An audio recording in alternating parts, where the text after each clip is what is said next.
Hey everyone, thanks for checking back.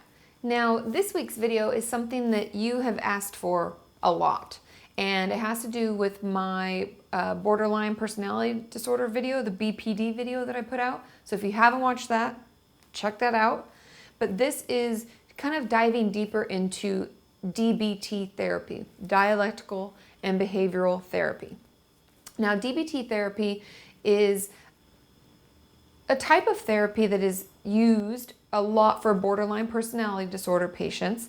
And there's a woman, Marsha Linnea, and I never know if I say her last name right, but I think it's L-I-N-E-H-A-M, Linnea or Linneham, or who knows, right? But we know, Marsha, that's what I've always called her in my head. So Marsha wrote a lot of books about it and created DBT therapy. And one of the main components of DBT therapy is mindfulness. Okay, so what is mindfulness?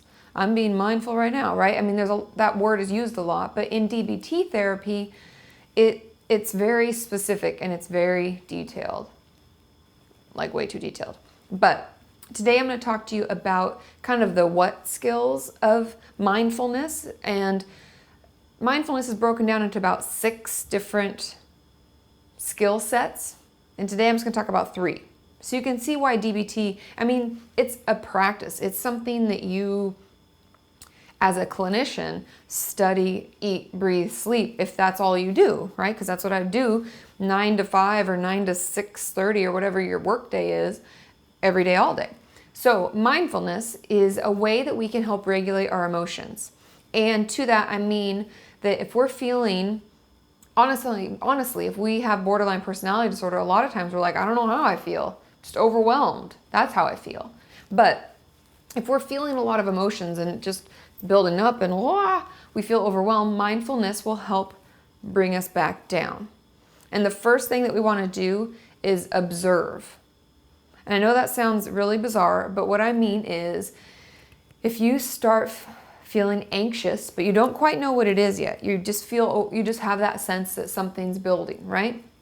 We start to notice, hey, my palms are getting sweaty and my heart is racing. I'm breathing faster and my thoughts are going a million miles a minute and all this stuff is happening. We need to notice that, right? We don't need to control it. We don't need to control what's happening. We can control our focus of it, but we don't have to control the actual emotion. Does that make sense? We're just watching. We're kind of like watching these things flow by and we're noticing. And I've read a couple articles and people call it almost having like a Teflon mind. Teflon being like those frying pans that nothing sticks to, because we're just kind of not letting anything take hold of us. We're not ruminating about being angry, sad, mad, happy, elated, whatever we feel. We're not sticking on it. We're just noticing, okay? And that in and of itself, with my clients, that's months of work, right? Just to observe. But that's something that we can do slowly but surely. We just take notice, observe what's happening. When you have those kinds of breakdowns where you feel, like your head's gonna explode, notice what that was like. How did it build up? What happened today and yesterday? And stuff. You can kind of go back and observe, right? Then, and I made notes because sometimes this gets a little tricky. So after we've observed, then we need to describe the experience. So like I was saying, after we've looked inside of ourselves and said, palms are sweaty, this is happening, then try to put words to it. We don't have to know the emotion yet, because a lot of times, and for many of you, I know Jess, we've talked a lot and you always say, I don't know how I'm feeling. And we have those happy and sad and, little pictures you put up. This is the time when you have to put words to it.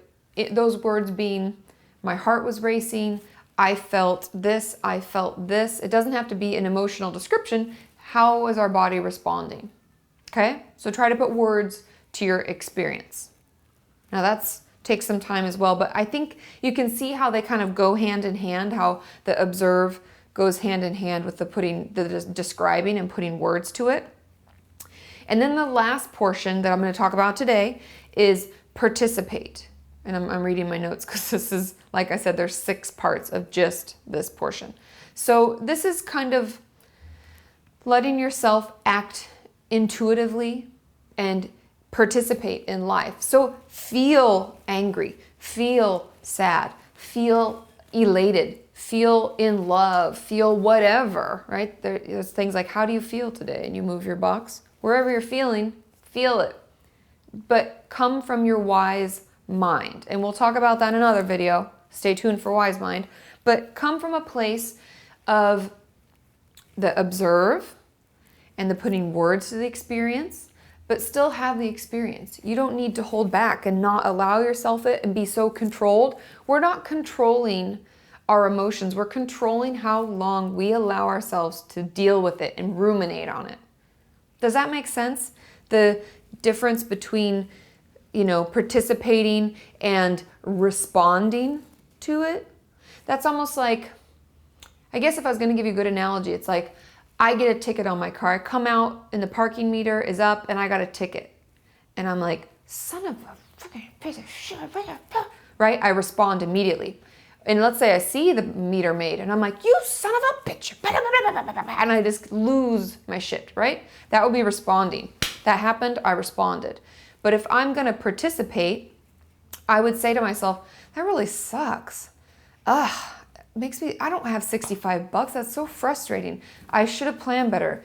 And I just allow myself to feel upset. But I'm not ruminating, I'm not responding, I'm not like reactive, I guess is the best word, reacting.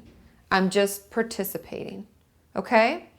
So this is gonna be a very long period of time. We're gonna do many videos on this topic because it's very hard to comprehend and it takes time, it takes practice. But this week, we're gonna practice mindfulness. So I want you this week to observe. Let's just do number one. I know we had 3 things. We had observe, we had my notes, my brain is like a sieve today.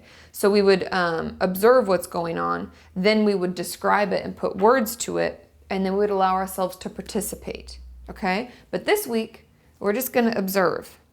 So just notice. Notice how you're feeling in your body and what's going on before you reach that overwhelmed state, okay? And leave comments below. If any of you have done DBT therapy, I know many of you have and you have great results. Leave us your little tips and tricks and things that have helped and how helpful DBT therapy was. Or if it wasn't, let me know. Like, hey, I like this kind of therapy better. And we can do videos on that too, because that's what we do, right? I listen to you, you speak to me, and I do the videos that people want most. And if you like these, give it a thumbs up and let me know. And don't forget to check out my borderline video like I talked about earlier. And don't forget to subscribe to my channel because like I said, I'll be putting out many videos on this topic. So you want to make sure to stay tuned and catch it. And keep working with me towards a healthy mind and a healthy body.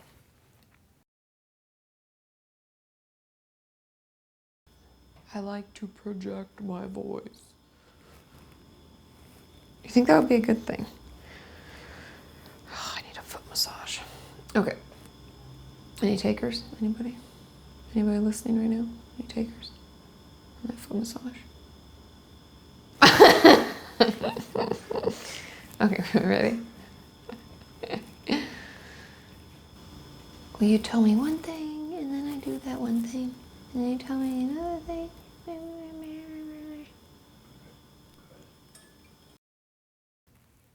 It's like Miranda sings.